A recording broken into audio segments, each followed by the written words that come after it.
competition. I want to bring in the very patient Liberal Senator Jane Hume now. Jane, thanks so much for standing by. I appreciate it.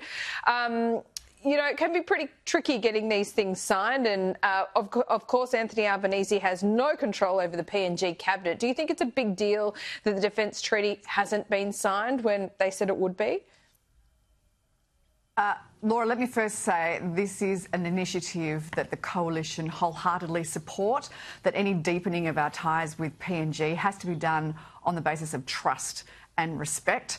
What's unfortunate here is this is really embarrassing for the Prime Minister. This is 2 trips that he has now made to the Pacific, both with Vanuatu and now with PNG, where he has actually failed to come home with the goods. He's failed to convince those 2 nations that what he is offering is of value to them. That I'm not sure what's gone wrong here. Has he not done the groundwork before he got there? Has it been a failure in diplomacy? But it's really important that that these deals are approached appropriately and with a guarantee that they will actually come through. This is actually, I think, a real failure for the PM. OK, what about your party at the moment? Interesting exchange with Pete Stefanovic and Andrew Hastie this morning. He's saying, well, I don't know what he's saying, actually. He's saying that he doesn't support net zero. He's threatened to quit the front bench and sit on the back bench. Is there anyone that supports net zero within the coalition at the moment? Because if they do, they're pretty quiet. Laura, I think that what you'll find is throughout the coalition there is a commitment to reduce emissions. And why shouldn't there be? Reducing emissions, leaving a better environment it's a core pillar of Conservative politics. You know, you want to make sure that you leave the economy more prosperous, the environment in a better place, society stronger, and our institutions more solid. That's basic Conservative politics. And so, of course, we want to see a reduction in emissions. I think what Andrew is saying, though, that it cannot come at the cost of the prosperity of Australians, the other side of that Conservative ledger, which is keeping the economy strong. What we've seen is a failure of the Labor government to commit to reducing energy prices. And that is a real problem, because unless we can reduce energy prices, we will not be able to have that stronger economy. It's amazing. I was reading that climate report that came out yesterday, and it was full of the most precise statistics. It was telling us how many deaths we can expect from increased temperatures over the next few years, in particular cities. It was telling us what property prices were going to go up by or go down by in particular places because of changes in temperatures.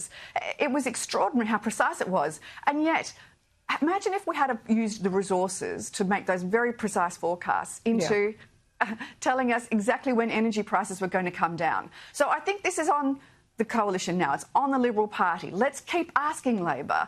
Journalists should keep asking Labor. Australians should keep asking Labor, when are prices going to come down? Because 2 elections ago, you said they were going to come down by $275. That failed. And now we're into new emissions targets without any commitment on getting those energy prices down. Well, we'll see where this debate ends up. There's no kind of firm timeline for it. But I just want to end by asking you, Jane, about the exchange that Donald Trump has had with an ABC reporter, and Trump saying to him that he was damaging Australia's reputation, essentially, because of the questions. Do you believe that to be true?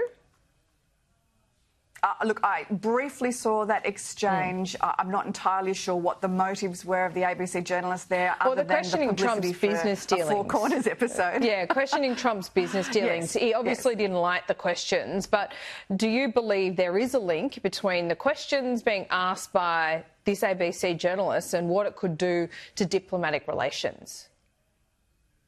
Well, I think the problem with diplomatic relations has been Labor and Anthony Albanese, who's failed to get a meeting with Donald Trump for now more than 300 days since he has been there, and instead has almost intentionally thumbed his nose at Donald Trump. Interestingly enough, in that exchange with the journalist, Trump seemed to confirm that meeting is going to go ahead. That would be the one shining light, I think, for Anthony Albanese in a pretty bad day today.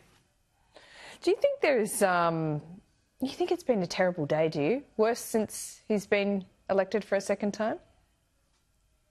Well, if you failed to get two deals in the Pacific across the line, that's what the Americans want to see from Australia. They want to see us have these strong relationships in the Pacific. We've failed to secure COP, which is really, we know is really important to our Pacific Island neighbours. We've failed to do the deal with Vanuatu. We've failed to do the deal with PNG.